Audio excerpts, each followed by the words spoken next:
Hello, everybody. Welcome to another wonderful live stream. We're here at Sophis Productions, and we have a very special live stream for you guys, just for you guys today.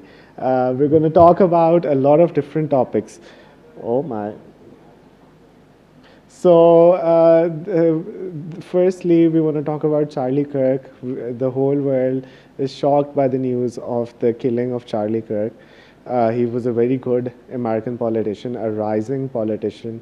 He was such a good personality that we can see a guy like Charlie Kirk being the president of United States in like the future. He was just 31 and he had a lot of ambitions and a lot of powerful friends. And Charlie Kirk was unfortunately shot dead at American University. And it's like such breaking news that everywhere I see on YouTube, every YouTuber that I watch, even I was seeing Daniela Cambone from ITM, and she was really shocked. And then I saw Jay Bravo, the guy, Johnny Bravo, the guy who does all the thing about he talks about economics and stuff, and even he was so shocked. And then Candace Owens was like good friends with Charlie Kirk, and Candace Owens spent the whole weekend crying over the issue because it is such a shock to American people. Usually, when some person in Middle East or some people in a third world country die, no one is bothered. But for this time, it seems like it's a big issue. And another thing that we want to discuss about as well is that is the whole, what you can say, propaganda machine that Israel has created. Is that machine now finally turning? Because it now seems like Palestine has the upper hand because the world sees all the genocide that has been carried out by Israel, and they, even Americans, are on the side of the Palestinians now. And this is not just a coincidence because Israel has been developing this propaganda machine for the past 70, 80 years since the dawn of television. And they had perfected it by BBC and CNN and all these big news television networks, in which they always produce this narrative that Muslims have been terrorists. Even in the movies, all the Muslims were Palestinian Muslims used to be the terrorist, and Charlie Sheen was the hero defending America from these terrorists. This is like a big propaganda that has been happening, but finally now in 2025 the tide has turned, and now it seems like that Palestinian cause is more prevalent in the American society. Also, we want to talk about what is happening with Qatar. Qatar is now going for a united force to fight against Israel because Israel is not stopping. It's threatening. It's bombed Yemen again, and it's threatening the whole of Middle East that you guys could be next, especially because of Erdogan and because of Sisi, who's in charge of Egypt. Egypt and Turkey might be harboring top level Hamas terrorist leaders. And because of that reason, Israel could bomb Egypt and Turkey any day to achieve its motives. So now, when Egypt and Turkey and Qatar, they all are feeling so insecure about all this situation, what is going to happen in the next few days? With that, we have Anila Shahzad with us, who is a geopolitical analyst and a writer of few books. Her latest book is called Geopolitics, Frameworks and Dynamics in a Multipolar World. So, without further ado, how are you, and what do you think about Charlie Kirk? We are so saddened by his situation. Assalamu alaikum. Thank you, Wali, for having me. Wali Wonders is really wonderful. And we get the opportunity here to talk about geopolitics, about global events which are happening every day, because the time and the era we are living in right now is because of this globalization and because of this technological huge advancements that we have seen in our days, we are right now living in a world which is constantly producing news, and every time, even after half an hour or even after 2 hours, when we open the news to see what's happening, or we open our Twitter, we see that something new has happened and the world has changed, or it is turning, or big events are happening all the time. And this, the details of Charlie Kirk that you're going to share today, I'm really very disappointed in the fact that the U.S.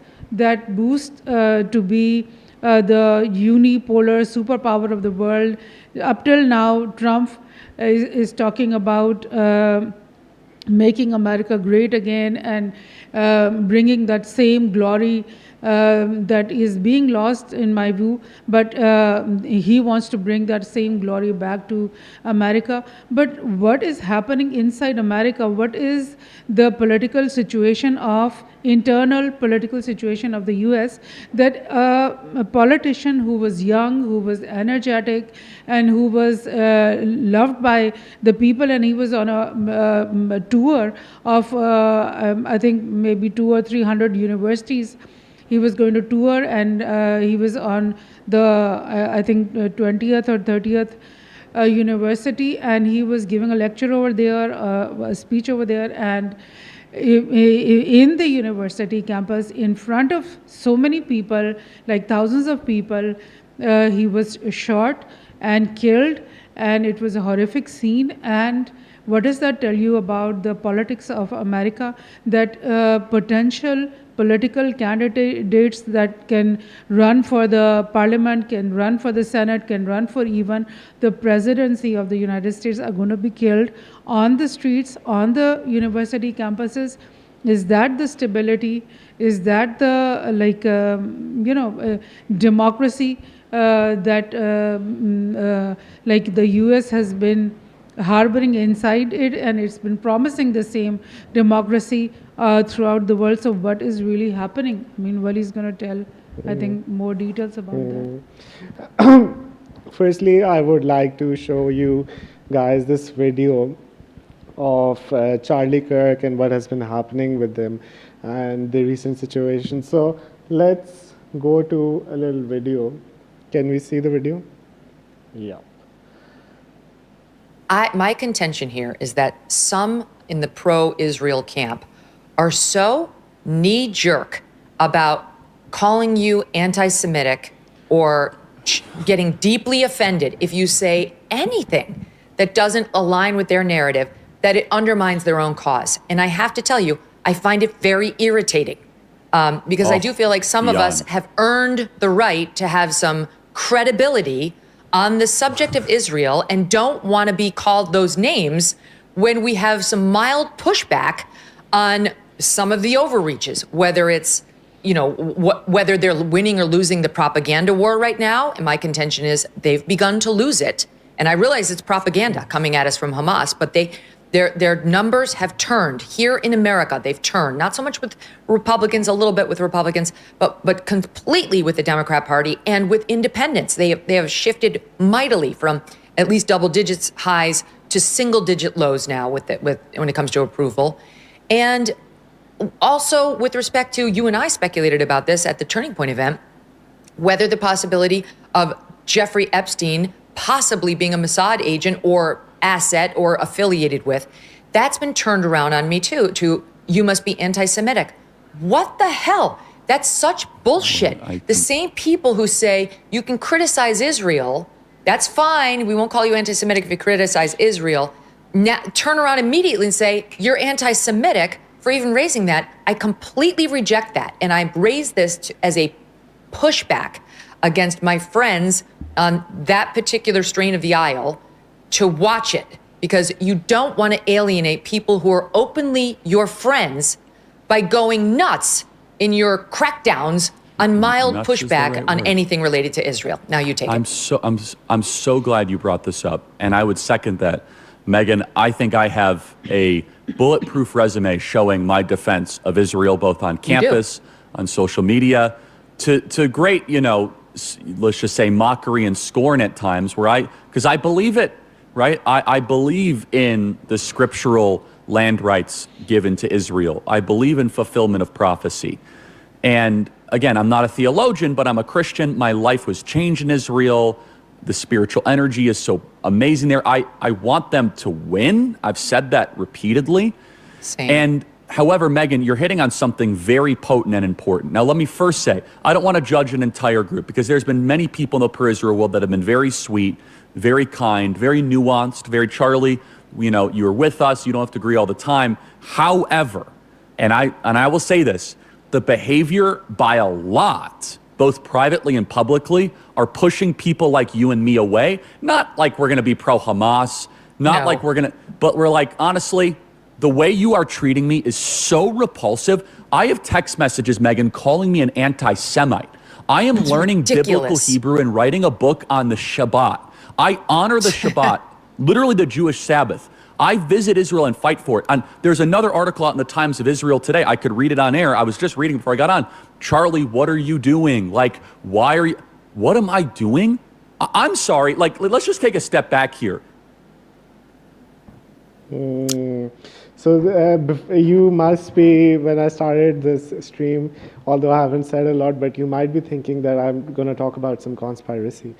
But hearing what just Candace Owens was revealing, what Charlie Kirk was saying to this interviewer, basically, these Israeli agents, or Mossad agents, or whoever we want to call them, they're all over the place, especially in the big media houses and in the news channels. And they tell you to openly say anything about Israel. They don't care about it. And as soon as you start saying those things, they turn back on you and they call you an anti-Semite. So a problem comes that when Israel was killing all of these Muslims, I guess they've killed like 100 or 200,000 Muslims in Palestine in the last 2 years. And that's just the official numbers. We don't actually know. Because for every person who they say that is killed, maybe they're like 4 people more that they haven't even reported yet. So, and they're starving them, and it's like a hell on earth. And Charlie, basically, what he said that it's like a genocide, an ethnic cleansing of 2.5 million Muslim people from Palestine. And on his conscience, he could no longer support Israel in this, what you call the biggest genocide of this era. And because of that, he was sort of turning on the Israeli propaganda machine. And then you know what happened. There was this message from the Israel side that you better control yourself, and this is the last warning. And then they also asked Charlie Kirk to come and visit Israel. We don't know why they were saying that, but Charlie refused to go to Israel. And that is such an important part. And then we also understand that Bibi Netanyahu is like thousands of miles away from the actual place where Charlie Kirk was shot down. But Netanyahu, in just 1 minute, Netanyahu tweeted on Twitter that Charlie Kirk was his best friend, and he's really sorry about what happened to Charlie Kirk, and both of them had a really goody-goody relationship. But this is such a coincidence. I guess, how can you know in just 1 minute? Either you were expecting that, or you were watching the live stream, or whatever. I don't think it was streamed live on television. I guess we got the footages afterwards. So how was he so sure that he tweeted just 1 minute after the killing? And point comes that you can kill, as I was saying, you can kill like 200,000 Muslims and no one will say anything. But Charlie Kirk is not a Muslim. He's like a Christian. He was like a priest in his early life. Charlie Kirk was a good friend of Donald Trump. He was part of the Republican Party. And he was very famous all over the place. And how can you kill I mean, it's not the first time that Israel is doing these sorts of killings, but how can you kill an American politician? Because America is not just giving you money, it's also giving you all the weapons from which you're fighting that war, especially those F-35 jets and that fancy Iron Dome system. And you might say that Muslims attacked us first, and now Muslims don't have any weapons, so they can't defend themselves, and that's why so many of them are dying. But you can't now give the same debate in this case for Charlie Kirk, because Charlie Kirk is like the person who is actually in charge of giving you the money and giving you the weapons, because he's an American politician and he's friends with all the big guys, even the president of America. And you go on and kill that guy. Does that make your agenda stronger or weaker? Or did they think that Charlie Kirk was going to become a problem in the future because he could be, he was so bright and he was so good at talking and he was so good at politics that he might have become the president of United States maybe 10 years, 20 years from now. So they thought that they could eliminate him right now before, so that day doesn't come when Charlie Kirk is sitting on the president's seat. So with all that information, what do you think about this and what do you want to say about?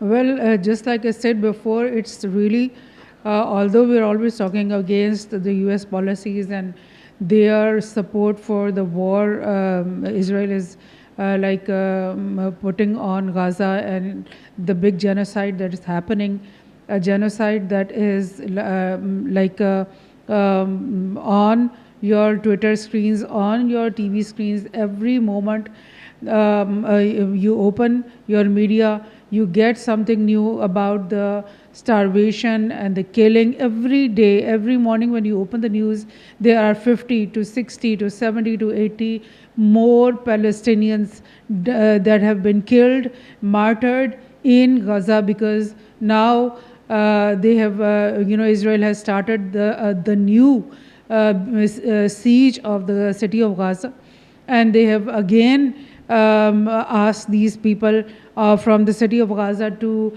evacuate from there, leave the city, because they need to catch Hamas in the city of Gaza again. Whatever they have been trying to do for the last 2.5 years, maybe now. So they've not achieved anything against Gaza, against Hamas as yet, and they are not going to achieve anything because Hamas is getting stronger and stronger by the day. And the suffering is for the people of Gaza, the children, the infants, the old people, the woman, the pregnant woman. They are having to suffer with starvation, with malnutrition, with lack of medicine, and those who get hurt, those who get sick in this Gaza Strip, they don't have any access to proper medication. Even the few doctors or surgeons that are left, that are still survived, are operating in makeshift tents.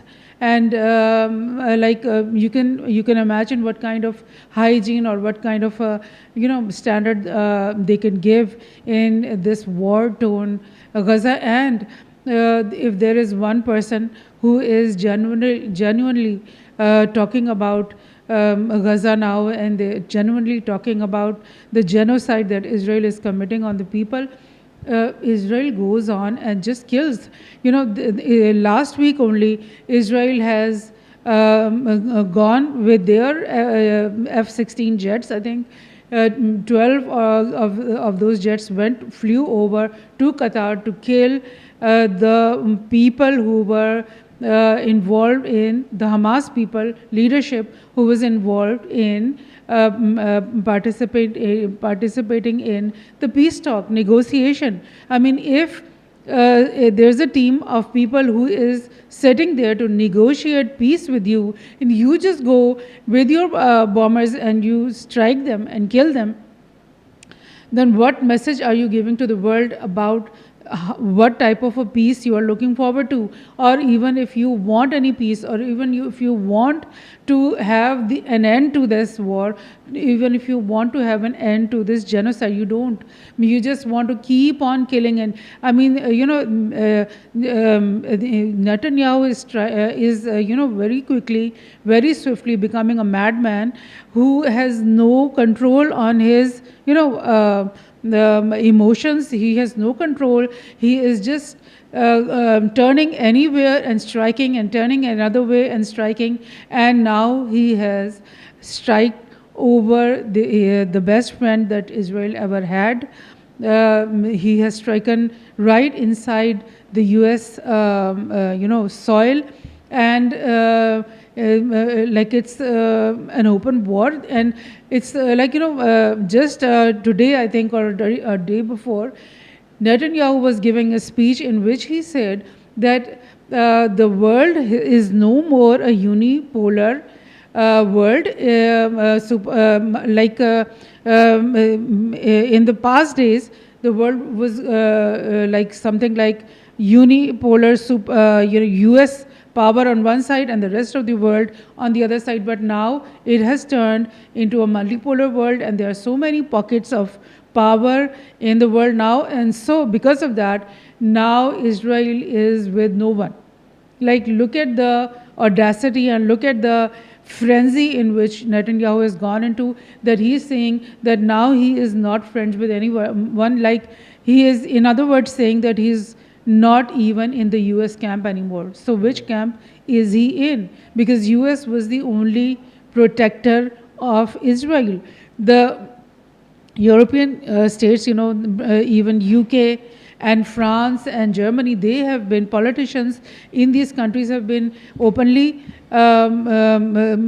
accusing Israel of this genocide. They have been saying this in the United Nations also, and also United Nations has just passed another resolution yesterday, again saying that Israel is committing a genocide in Gaza. And so if the Europe, they are not friends with you anymore, they are also saying that we want to stop our military aid to Israel, we want to stop our other aid packages to Israel. And now you're saying that you're not even friends with the US, then who are you friends with? Like, this is total isolation, total, like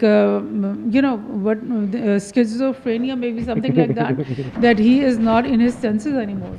Yeah, Netanyahu. Yeah. We do think that Netanyahu is not in his senses anymore, and it's like a really weird situation that we're in right now. And what can we say about other than mourn the death of Charlie Kirk? So I want to show you another footage, and this footage is from Charlie Kirk's wife. Was powerful before. You have no idea.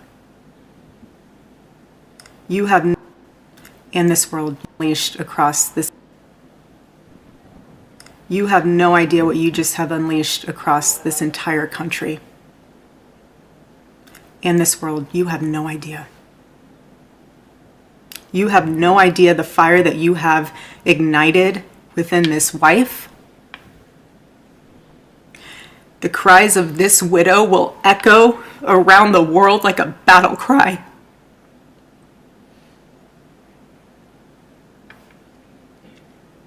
To everyone listening tonight across America, the movement my husband built will not die. It won't. I refuse to let that happen. It will not die.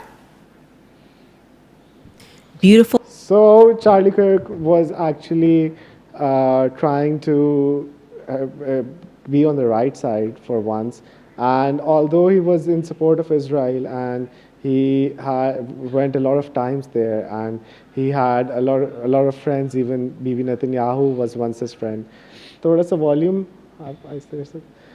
so the thing is that now that we see that Charlie Kirk has died, it's not like a light issue. Even her wife, she is like saying that she's going to continue the movement. Charlie Kirk was going around college campuses.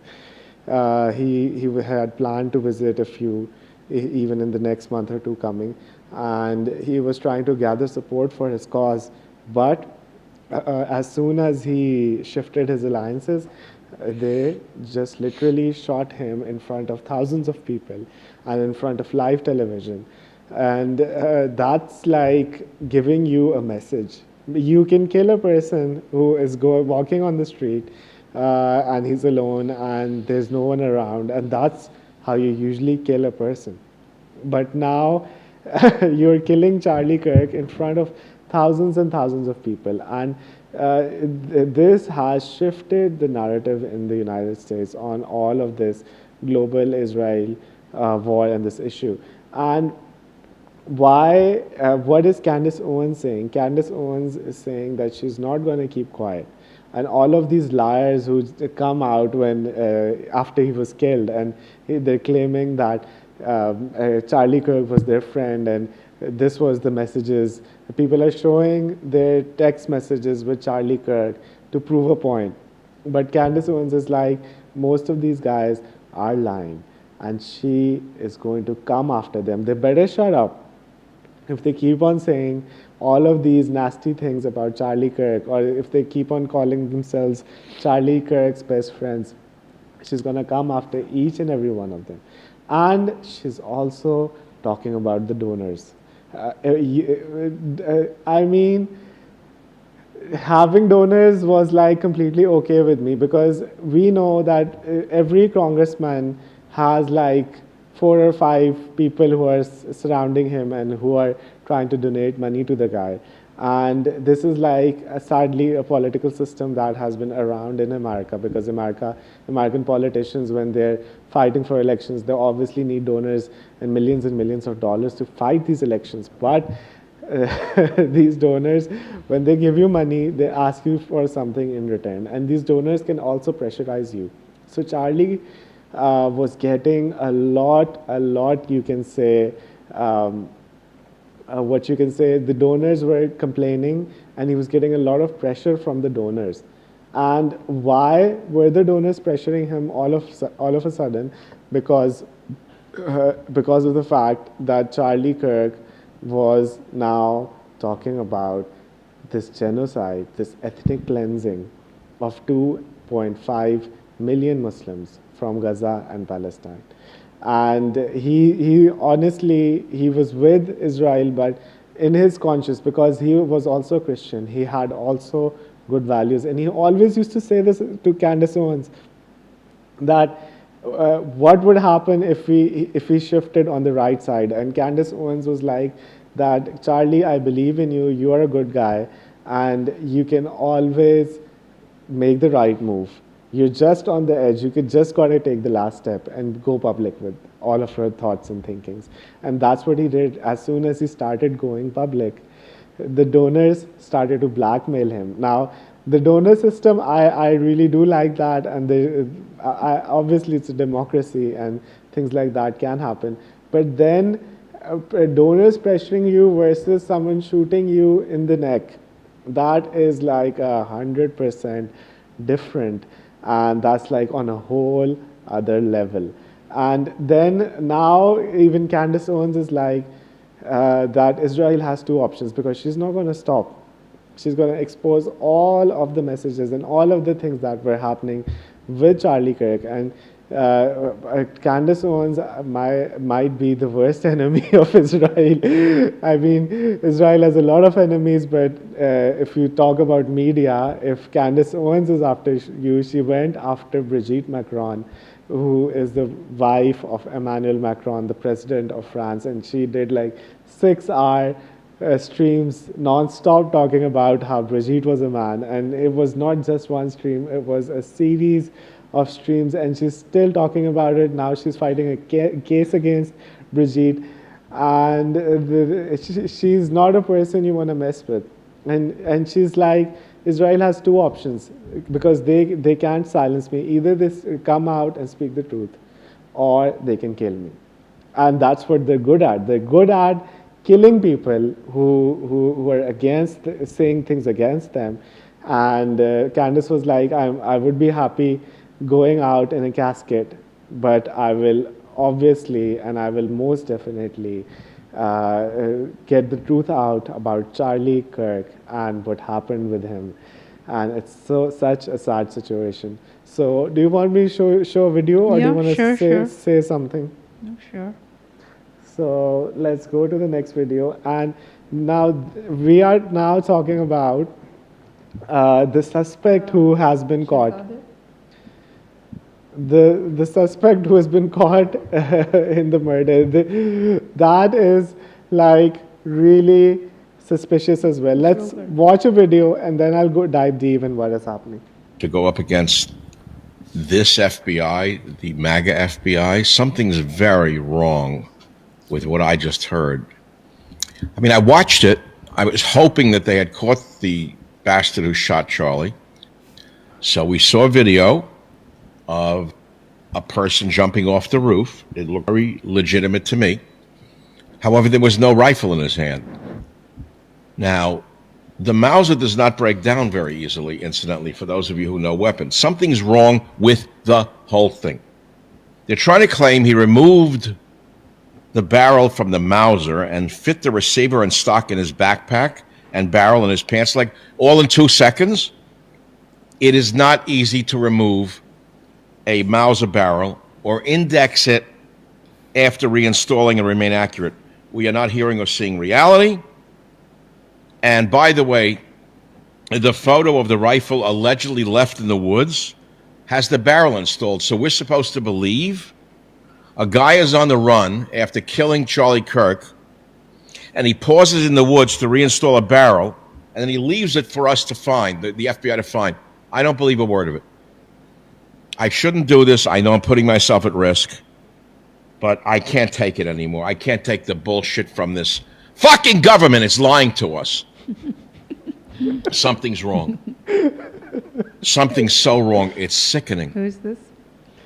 This is a guy, I don't know his exact name, but that is like our title of our live stream is also that there's something that they're not telling us. There's something with this killing, because not all of the information that is coming out is correct, and there's a lot of propaganda going on. And there might be multiple shooters at the site, and the guy who has been just caught might be just a decoy.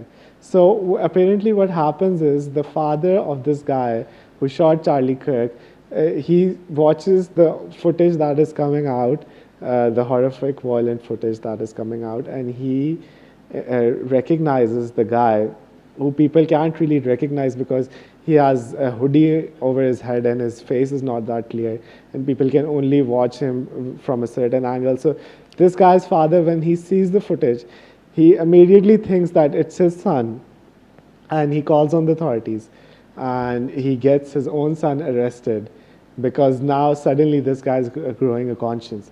And the most important factor is that the son has not even confessed to the crime. So how come there's like this whole patriot guy who is now coming out and he's saying that his son is responsible? Could it be that this guy has an ulterior motive? Because no one in their right mind, even if their son killed like the president of the United States, would come out and do such a thing. Maybe they would, but that's not the point. The point is that this guy and his story doesn't seem like it's matching. There's this guy who you can see on the roof of the building, but it's so small. The guy is so small in the video that you can just see that he's moving from one place to another, but you can't really decipher who that person is. And that person supposedly threw the rifle, and he ran away, but then he had the time to put the magazine back in. It's not the magazine, maybe the silencer or something. He had the time to put that back in and leave it for the FBI to find out just right next to the murder scene. I mean, it seems like the weapon was planted, But that's what the FBI is saying, that the guy just left it there. And were there multiple shooters?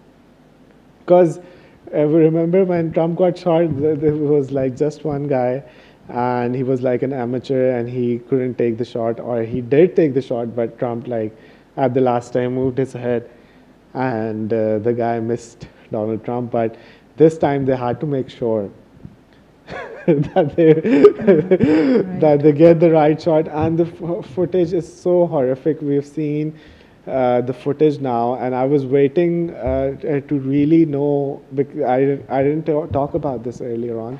I was waiting for more information to come out, because it's such a shocking event, and it's turned heads all over the world. Without further ado, let me show you another video. And now this is Bibi Netanyahu, and he's coming on live television. And the host is asking, Guy, there's this conspiracy going on that you have been involved in the murder of Charlie Kirk, or even the state of Israel is involved. So let's listen to his answer.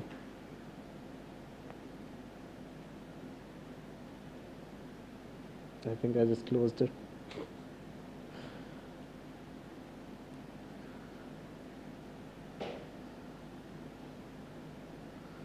So, okay, while you're looking for the video, I would just like to add this thing that you were just mentioning, that the person on the video earlier was saying that the rating in favor of Israel has gone so much down, declined from double-digit highs to single digits, and people inside America are disliking Israel. They don't like the genocide that's going on, and all over the world, the whole human communities, all the societies everywhere, they are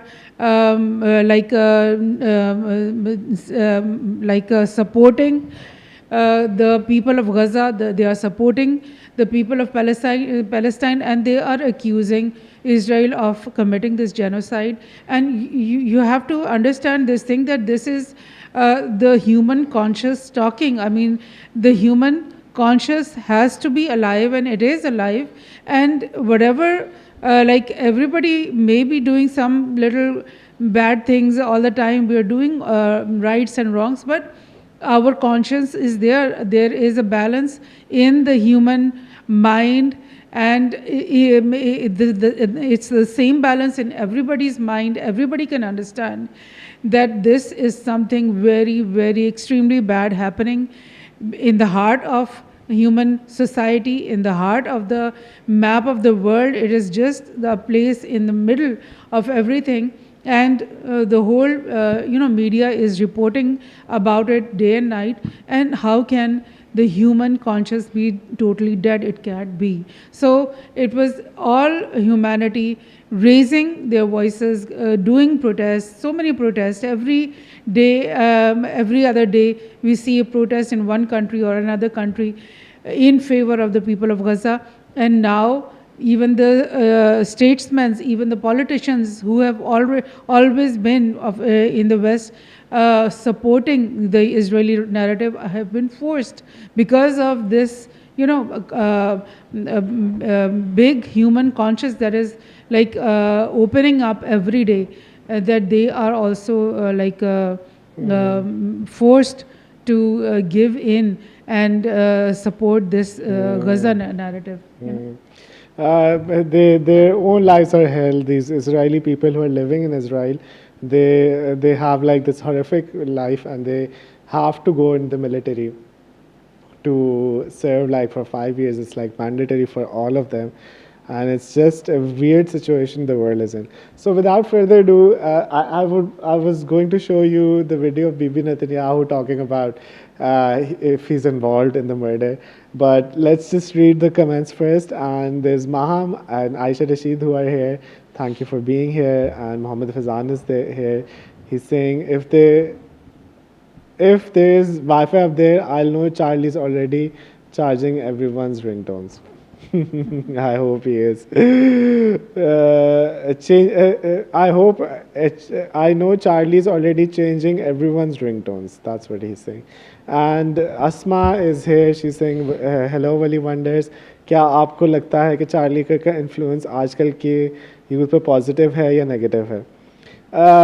There's like these ridiculous interviews from Charlie Kirk with all these liberal people, and Charlie Kirk is just destroying these transgender people and these liberal people and this woke agenda he was after. That's why he was so famous. That's why people related to him so much, and that's why he was put to silence. And Sophia Williams is here. She's saying, "Hello, Wali. Hey, Wali and Alina." And Hello. DJ Shahrukh is here, and Asma is saying, क्या आपको लगता है Charlie का influence आज की youth पर positive है या negative? And I guess he had a positive influence on the younger generation. And Sophia is saying Muslims' unity in defense has always been discussed in a theory. The real question is whether leaders can translate it into action. And Yes, we're going to talk about this now, how the Muslim, Arabs and everybody is getting together. yeah, we're just going to. And Irfan Bajwa is saying, "Salam Wali bhai, काफ़ी days बाद live नज़र आते हैं." Sorry Irfan, we'll try to be more regular. We've been just a little busy with our work. So SN Ali saying, "Yo bro, how are you?" I'm fine, thank you so much. Thank you for all of these nice comments, and all of you guys who are always here supporting our live streams. Thank you so much. It's like always such a big pleasure to have you guys here. And please don't forget to like, share, and subscribe our live streams as much as possible, because it's like a free way to support our channel. It's like a way that keeps us motivated doing this more and more. So Laiba is saying, ये Qatar और Israel के बीच का issue है, क्या आपको लगता है US neutral रहेगा? That's what we're going to talk about in just a moment. And Mumna Wahida says we should separate facts from rumors. What confirmed and what's just speculation about Qatar-Israel conflict? And hello Wali Bhai and Miss Anila and everyone. Hello, hello. And that is Mumna Wahid. So a lot of people are talking about Middle East, and Laiba is saying hello and love, and Arnie is waving. Daniel Mamzoor is saying hello, and Arnie is saying, "I think the issue is not just about two countries, it's about the balance of power in the Middle East." And Israel के foreign minister ने जो warning दी है उसका लगता है impact कहाँ हो सकता है. And Ram Nawaz is here. He's saying namaskar. Namaskar to you, Ram Nawaz, as well. Noor Fatma is saying Salam Wali Wonders, Salam Noor Fatma. And Murtaza Ahmed is here, and he's saying Charlie Kirk's rise shows how much youth influence matters in US politics. So, and Janta Mir is also here, and Janta Mir is saying hello, Miss Anila. Hello, Janta. So there's a few comments that I missed, but I'm going to read them out in just a second. Before that, let's just watch this video of Bibi Netanyahu, and then we'll continue. A great person, okay? And that's what she asked him. Take a listen. Before I let you go, I want you to address one thing, and it's just the absurdity of it. Some of the internet rumors that somehow Israel is behind the Charlie Kirk murder, and I don't believe it for 1 second. But I want you to make a statement. It's so absurd. That's insane. That's insane.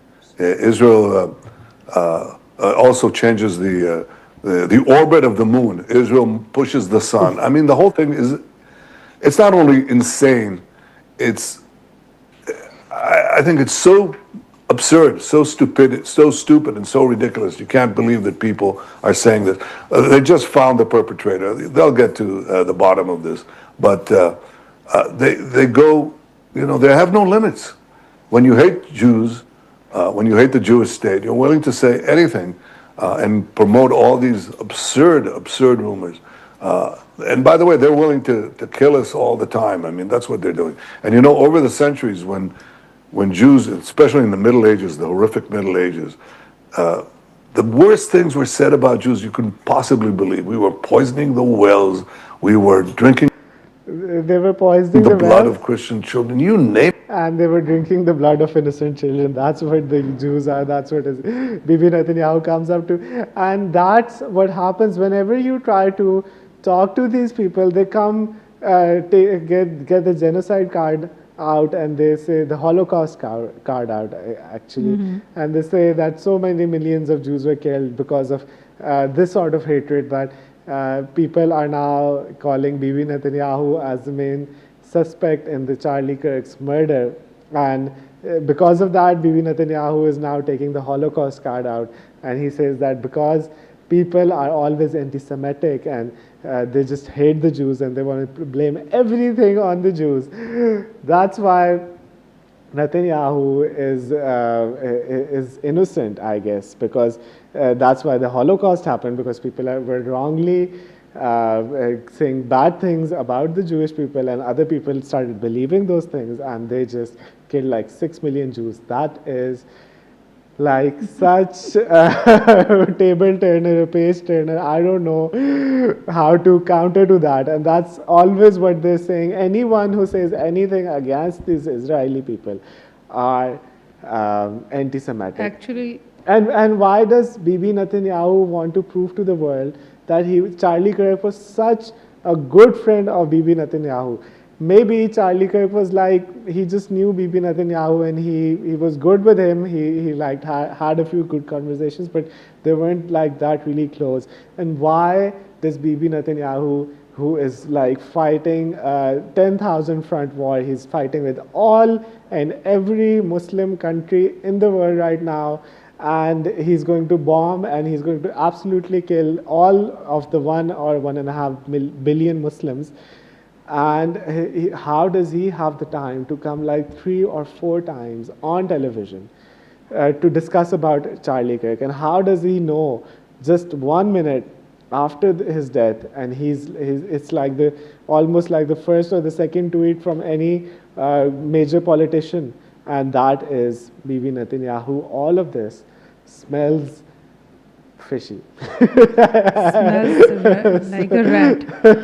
So yes, I wanted to add this thing in this, that Netanyahu just said in this interview that the Western people and all these, they always wanted to kill the Jews, and that there is some truth behind that, because in all those centuries after supposedly Jesus Christ was hanged and crucified, which was not the truth, that did not happen, but this is what their history says.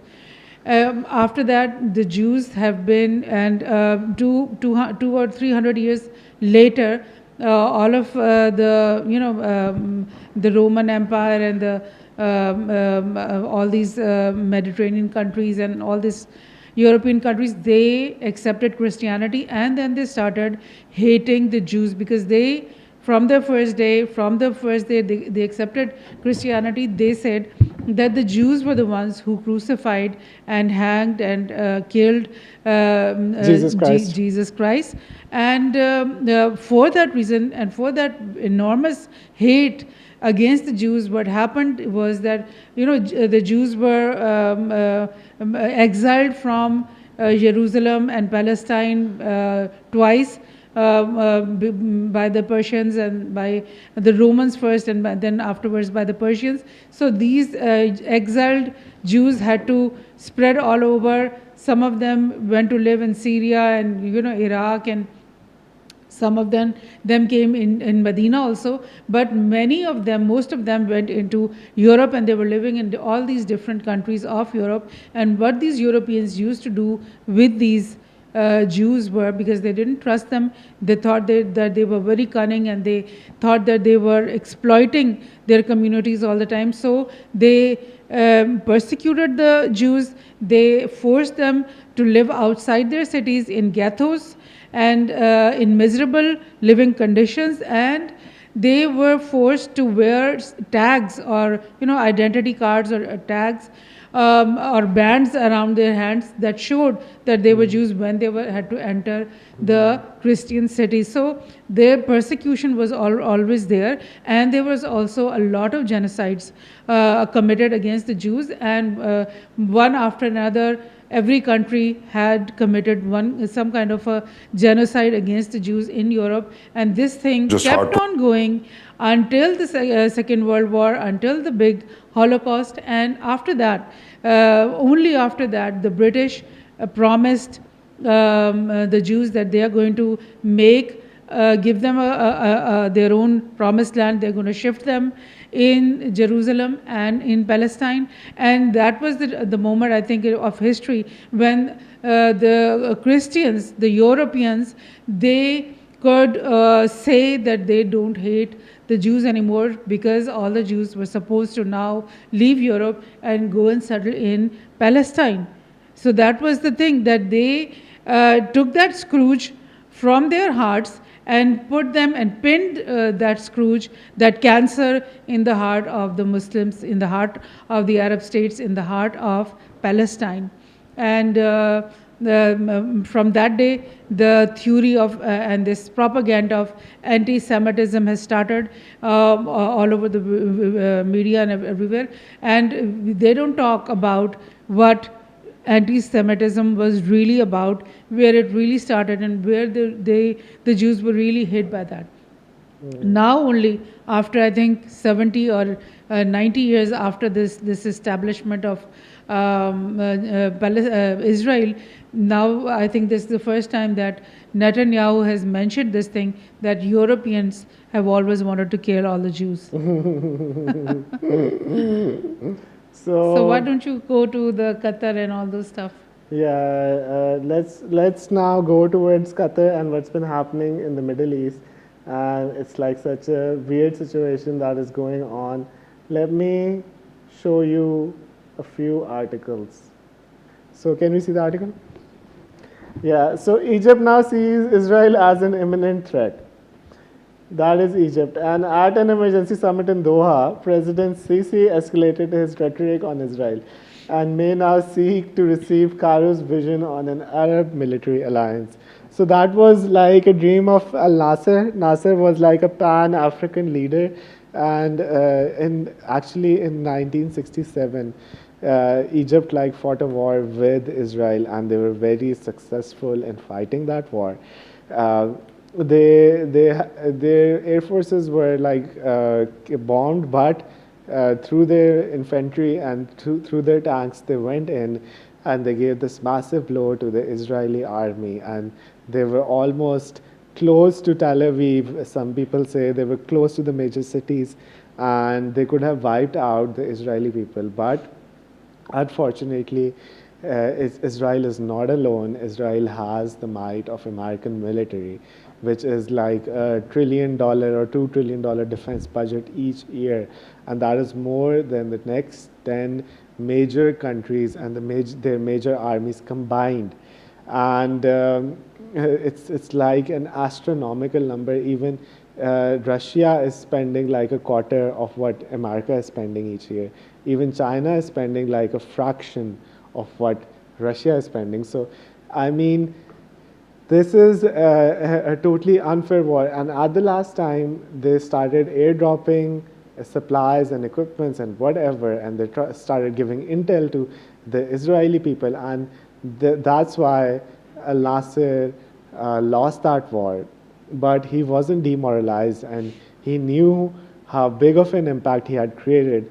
But sadly, when he was campaigning for another war, when he was campaigning for like a military alliance with other Muslim leaders, he was suddenly killed. Some people say that he was poisoned. Some people say that he was depressed because he lost the war. But what really happened, God knows, and it's been like a lot of years. And after that, there was King Faisal, who had his own ideology. But what Nasser said was gone forever. And now, after so many years, now they're realizing that they should have a joint military. What happened with the 67 war is also that Muslims did join their militaries, but every leader thought that he was like this mighty leader, and there was no communication between the Syrians and the Jordanians and the Egyptians. So all three parties were attacking Israel at the same time, but they had no coordination. If those armies had properly coordinated, if they had the right intel, they might have just eliminated Israel, because at a certain, till a certain point, Muslims wanted to drag the Jews to the seas. And river to the sea. they wanted to ethnically cleanse Palestine of the Jews. And that is before the 67 war. And before the 67 war, a major part of Israel that is right now was part of the Palestinian territory. And the Israeli people were willing to give even more away to the Muslims and to make a bigger Palestine and a smaller Israel in the same territory. But unfortunately, the Muslims did not come to table. They did not come to negotiations, and instead they fought this massive war in which like 7, 8 Muslim countries came together and fought this war, and they lost it. And now, so many years later, we always say that we want the borders that were before 67. So now when the Israeli army is on the upper hand, now definitely they're not going to give so much of their own land away. But that's like the major thing that is going on. So what do you want to say about the whole situation about the joint militaries? Yeah, and that's very, very interesting. Is Sisi and Erdogan scared? Yeah. The thing is that you just mentioned Jamal Abdel Nasser. He was a great leader and he was a uniter. He tried to unite Syria and Jordan. And, you know, there was a 2-year period when Jordan and Syria, I think, or maybe Lebanon or Syria, united with Egypt to make this Arab state that they've all dreamed of for so long, but that couldn't work out and they separated again. Anyways, what was happening was that all these Arab states in their own capacities, because they had all these Arab states had just become independent. They didn't have any regular armies. Their soldiers did not have proper trainings. They didn't have any weapons. They were just all nascent states, just coming into being after before the Second World War or after the Second World War. So even then they were adamant to fight against Israel, and they came together so many times. There were so many wars against Israel up till the 1967 wars. Every 5 years or every 10 years there was a major war against Israel. But again, because these armies were nascent, they were not trained, they didn't have the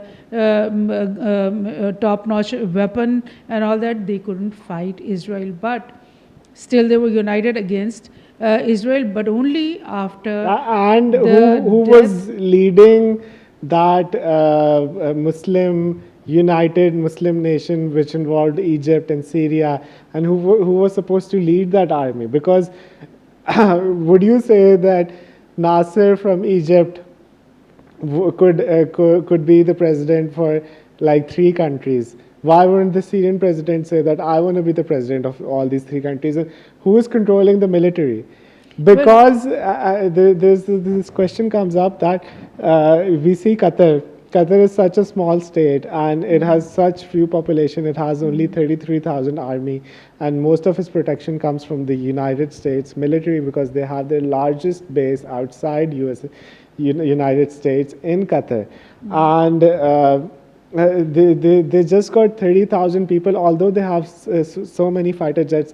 Now what happens is Israel is attacking Doha and America is defending Qatar, Doha, and America just turns off all its alarms and all of its systems, and Israel comes and easily bombs the whole Hamas leadership and just goes away. And that is also the problem, that were these nations ever supposed to be nations? Because before there was the Khilafat, and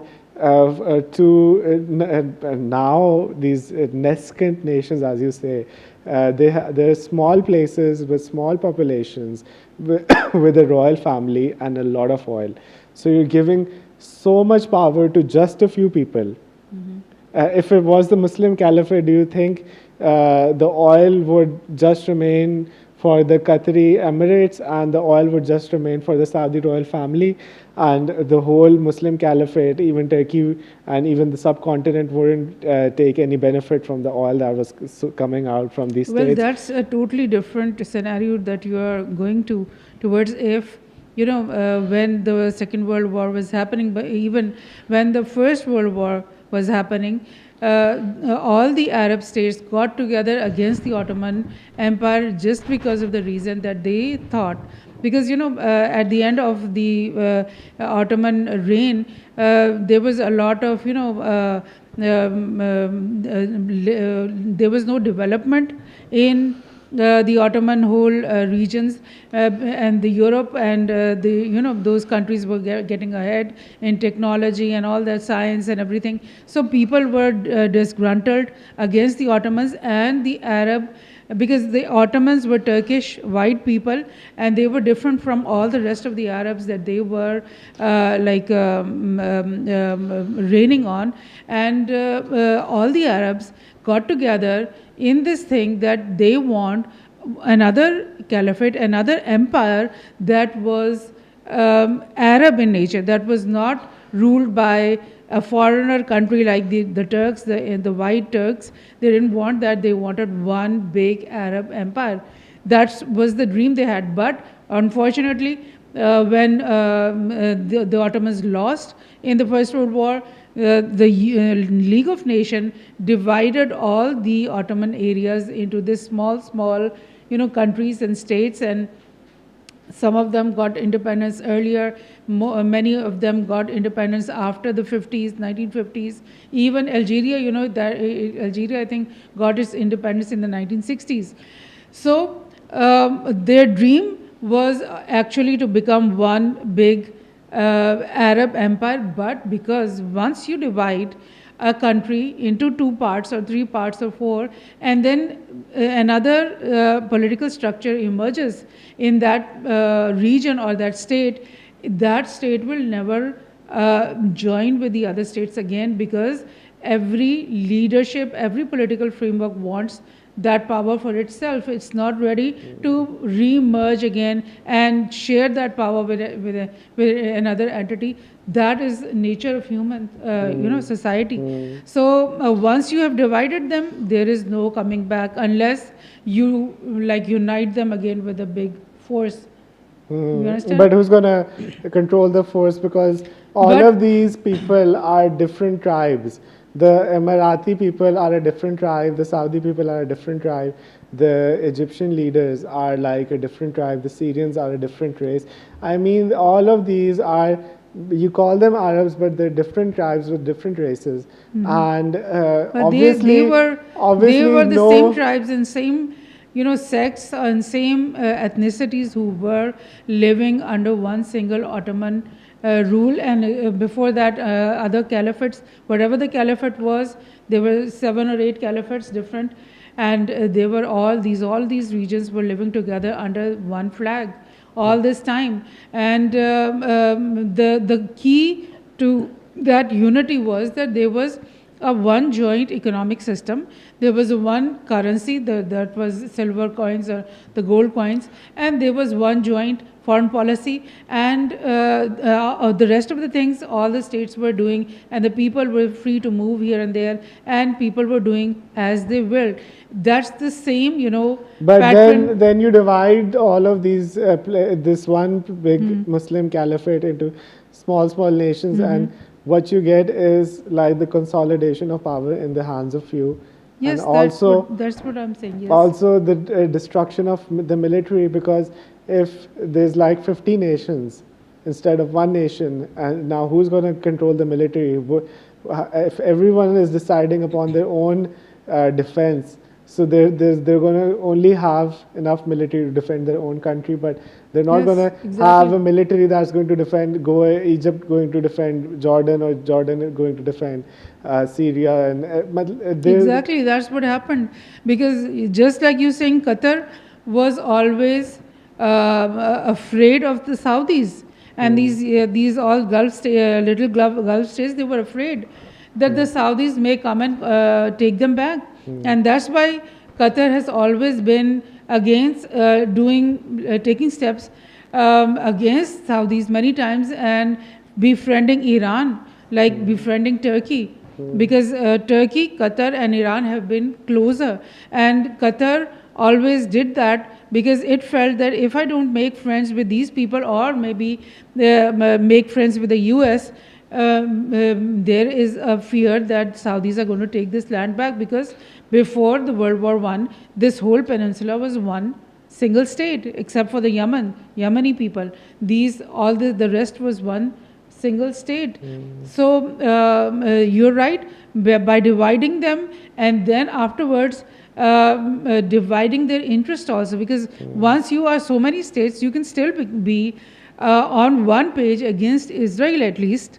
Because everybody knows that as long as Israel is there, and as long as it's doing this genocide and persecution of the Palestinians, there's going to be no peace in the whole of the Middle East. And when there's going to be no peace, there's going to be no progress for any one of the countries. Now, you can't say that Palestine is having a continuous genocide, and you sitting right next door in Saudi Arabia are just free-minded to make all your progress and do all the good things for your own people. That is not possible.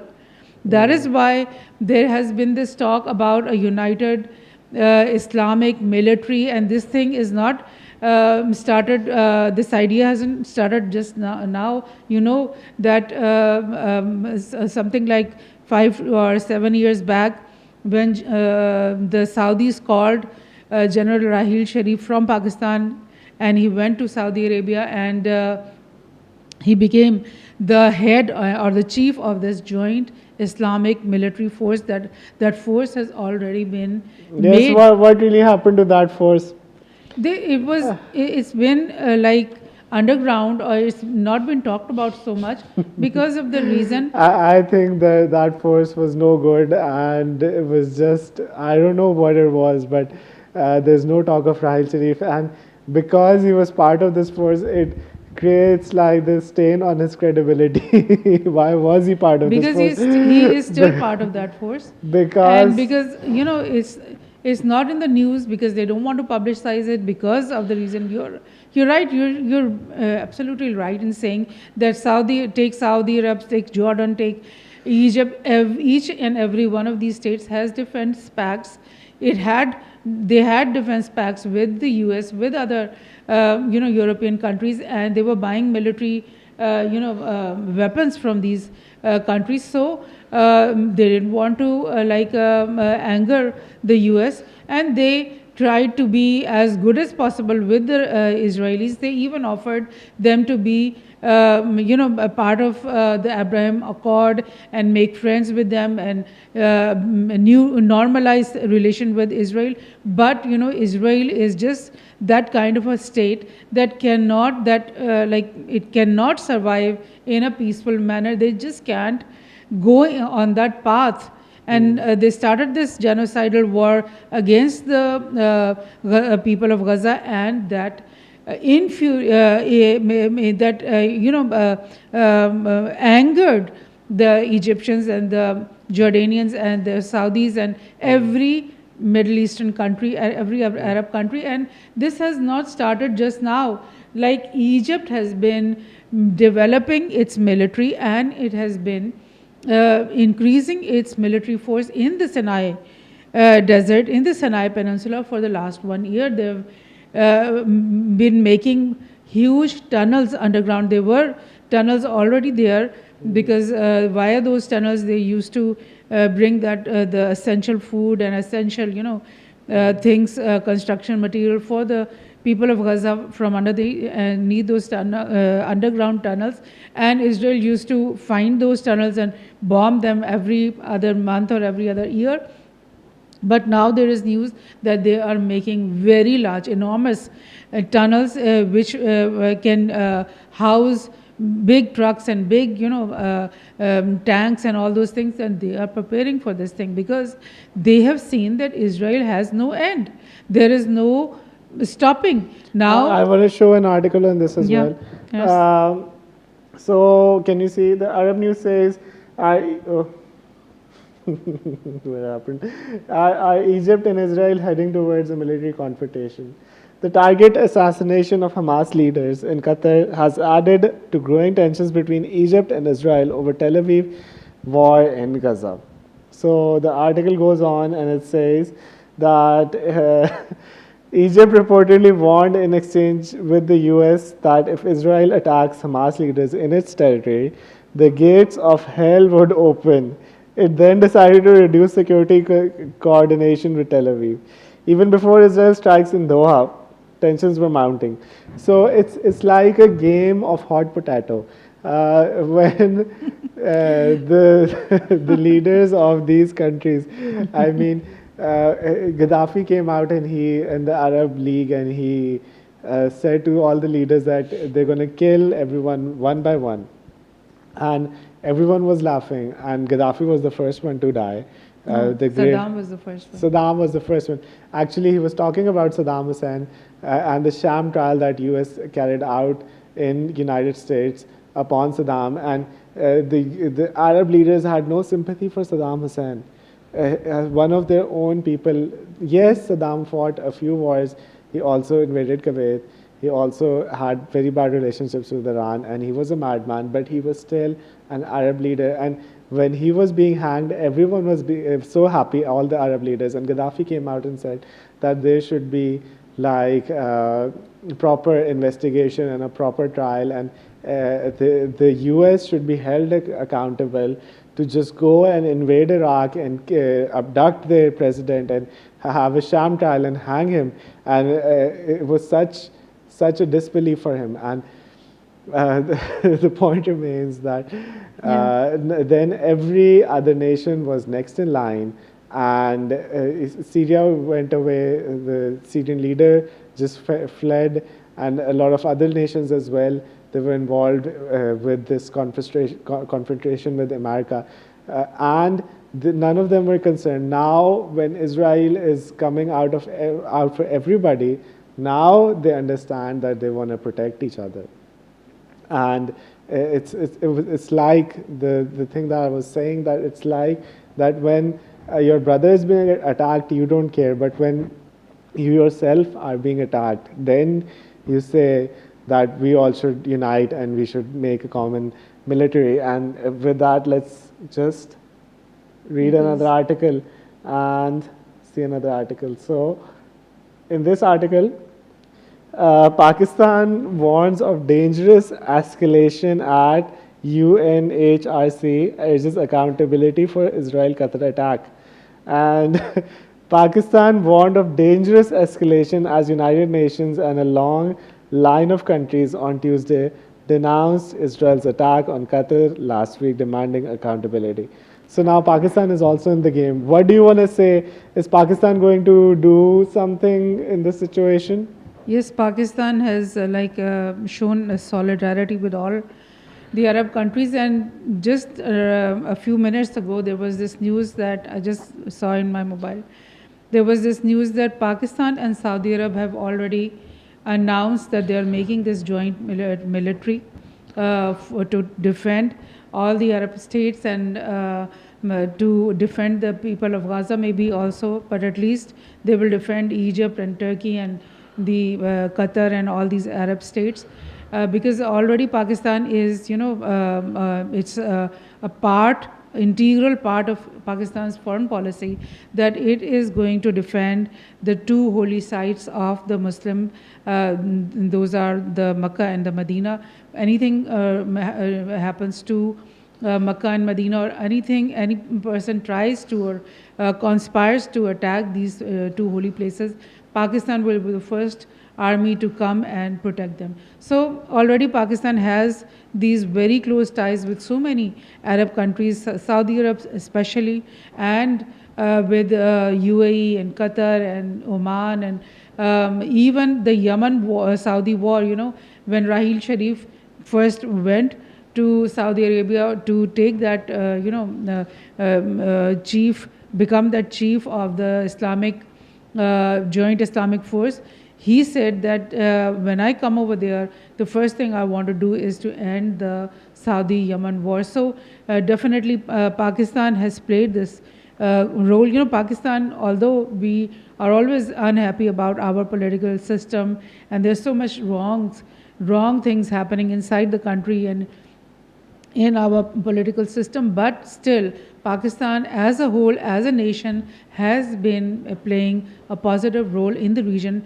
There was also news that when Saudi Arab and Iran came together, there were two players that were behind this whole thing. One was, of course, China, and the other was Pakistan. So Pakistan has been playing this positive role and trying to bring the Muslim countries together on one page. And now, when Netanyahu has finally threatened the whole of the Middle East and all the Arab countries, and even Pakistan and Turkey, because what Netanyahu has said, that wherever they will find Hamas leadership, they are going to attack. And that Qatar and Turkey have always been friends, and they've both been entertaining Hamas entities all the time. The Hamas people have been coming and going, especially in these two countries and also in Egypt.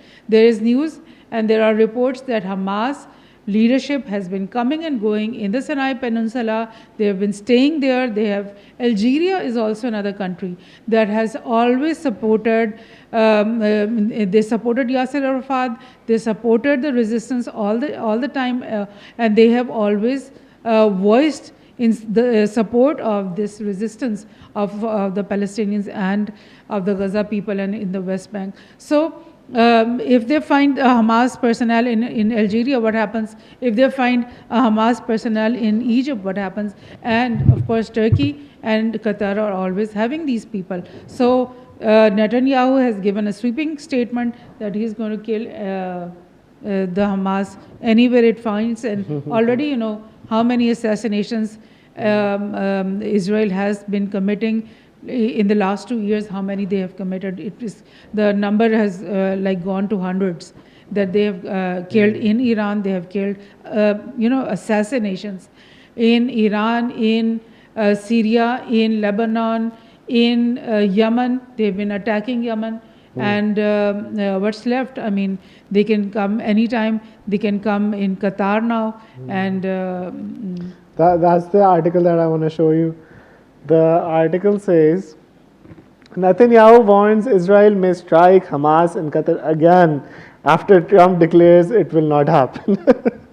So Netanyahu is not even listening to Trump. And the article goes, Qatar's government has condemned Israel's Tuesday strike, saying the criminal attack constitutes a blatant violation of all international law and norms and poses a serious threat to security and safety of the state of Qatar and its people. And Qatar had just signed this $1 trillion deal with the United States of America. And the plane jet. And the 400 million jet that was provided by Qatar. So it was such a big stab in the back by the United States to the Qatar. And also that they just turned off their radars when Israeli army was coming in. Why is even United States there protecting the oil wells of Qatar when they just turn off their defense systems as soon as Israel enters? So who is this all targeting to? So that's what I want to say, that Netanyahu is not going to stop. Yes, yeah. There was this news also that Netanyahu has said, or maybe some other Israeli officials have said, that China is behind making Iran and Egypt and all these countries go against Israel. They're blaming China now because China has been selling a lot of weapons to Israel, and there is this news that just now Egypt is going to deploy Chinese HQ-9B system against Israel in the Sinai Peninsula. There was someone who was saying that Hamas leaders should go to China because Israel should now mess with someone their own size. Israel won't attack Hamas leaders in China. So that's also a point. Maybe if Xi Jinping is listening, he might want to give immunity to all these Hamas leaders, these terrorists. So do we want to read a few comments?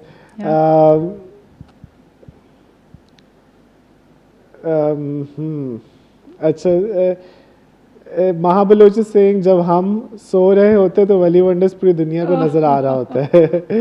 Irfan is laughing and is saying true. SN Ali saying hello, how are you? I think I read his comment before. And Laiba kabhi pad liya tha. Arnie is saying, I think this issue is not about two countries, it's about balance of power in the Middle East.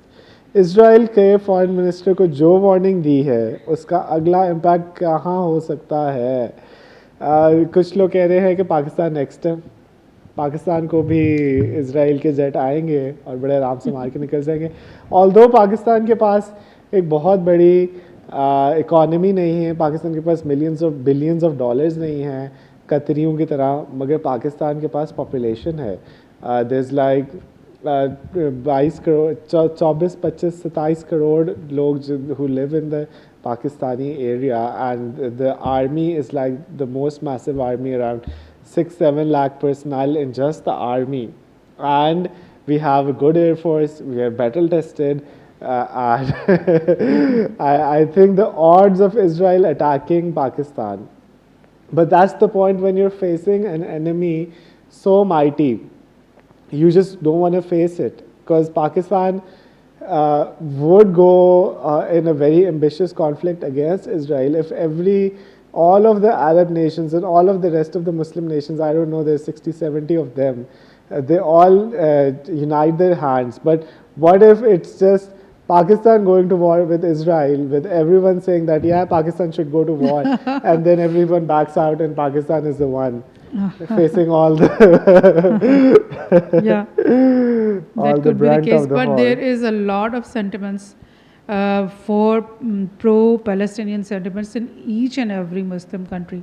There have been so many protests, not just after the Gaza war, but all in these 70 years we've seen in Pakistan, in all the Muslim countries, even in Afghanistan, which was war-torn, even in Kashmir, the occupied Kashmir, which has been so oppressed, there have always been demonstration and protestations in support of the Palestinian cause.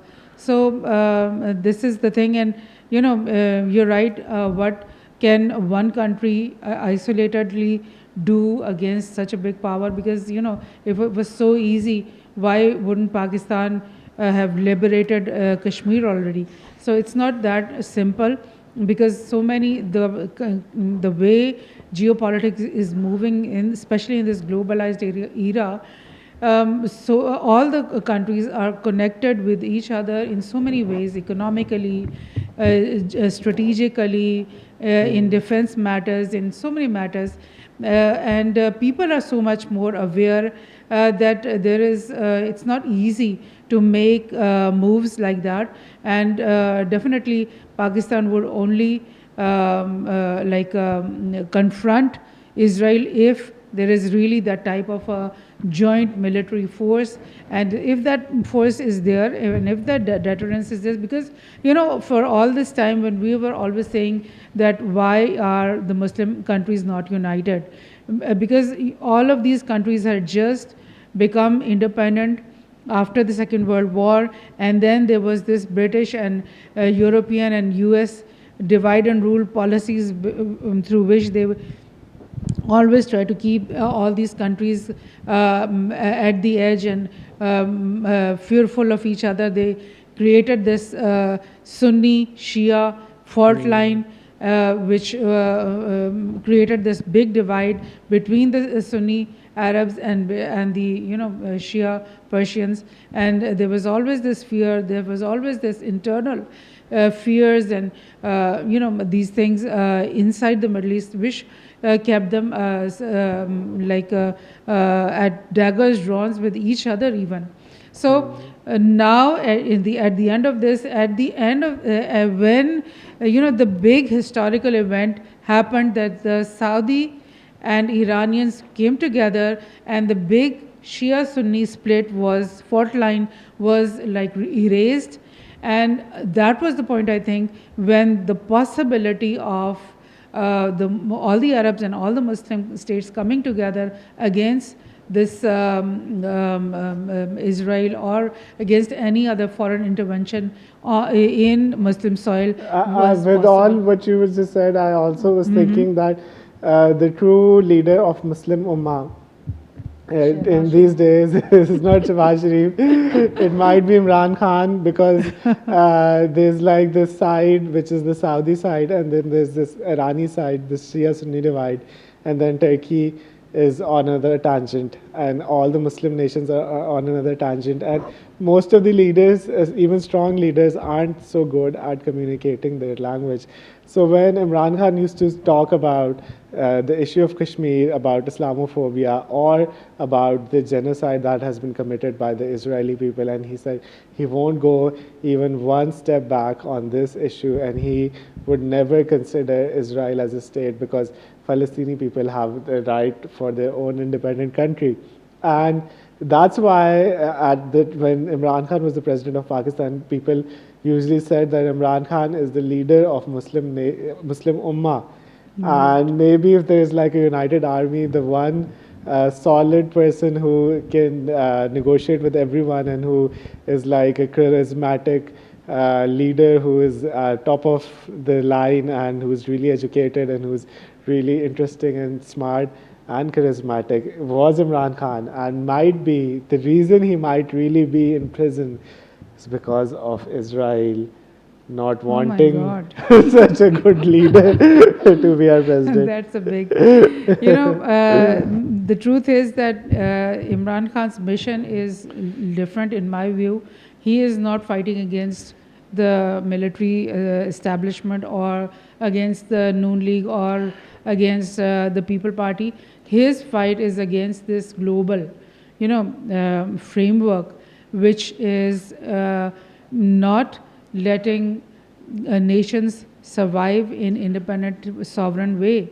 And this global network and this global, hegemony of the U.S.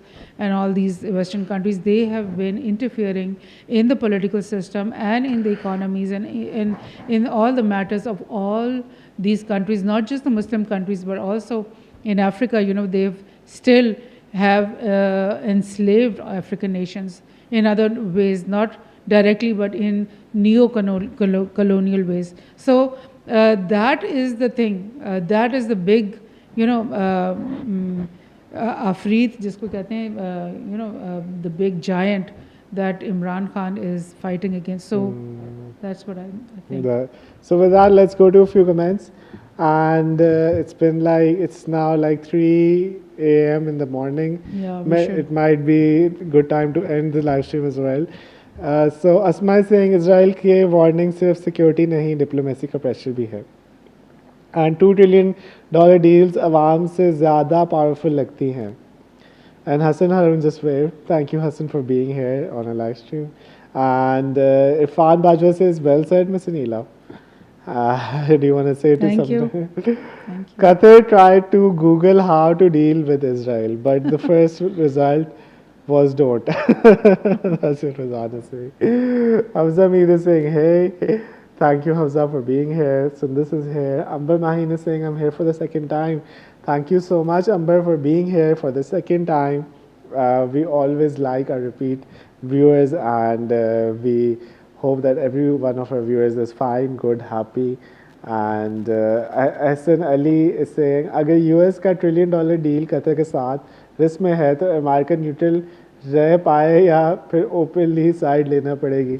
अब वैसे तो अभी तो America ने पूरी Israel को गो head they दिया है कि आपने जिस मुस्लिम कंट्री को मारना है हम आपके साथ हैं। डोनाल्ड ट्रंप ने बिल्कुल साथ दिया है, मगर क्या डोनाल्ड ट्रंप $1 ट्रिलियन जाने देगा कतरी?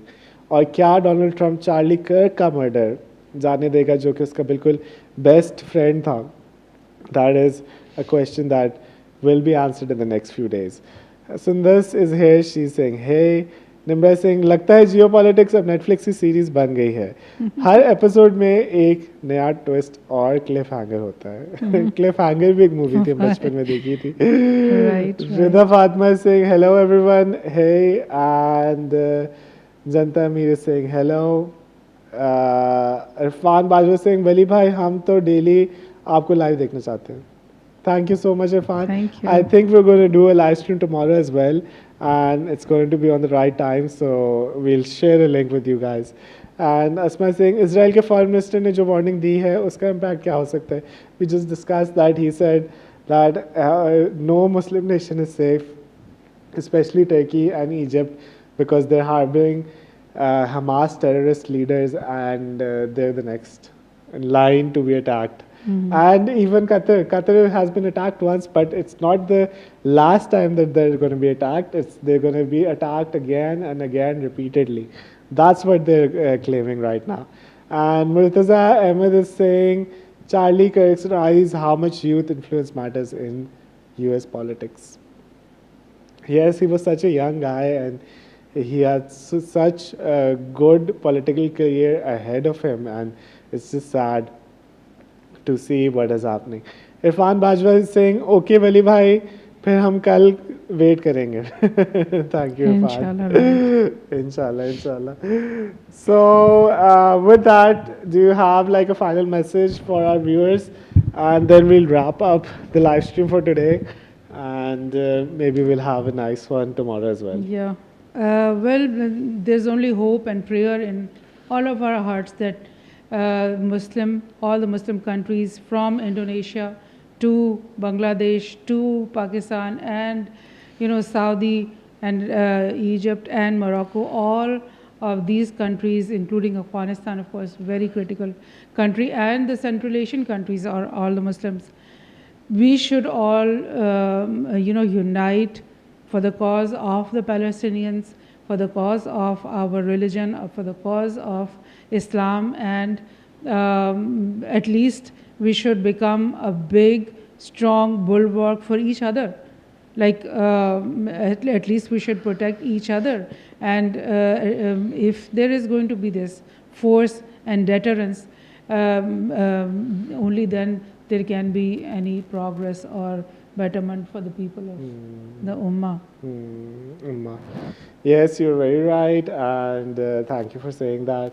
And with that, unfortunately, that's all the time we have for today's live stream. And to all our beautiful viewers, thank you so much for enjoying, and for all the people who are going to watch this live stream after it airs. Thank you for being here, for sticking us for so long. We love you guys, we respect you guys, and please never forget to like, share, and subscribe our live streams, because that's like a free way to support this channel, to help us grow, and to help us make more content every day with a new live stream for you guys. And with that, I'm signing out. I'm Wali Shahzad.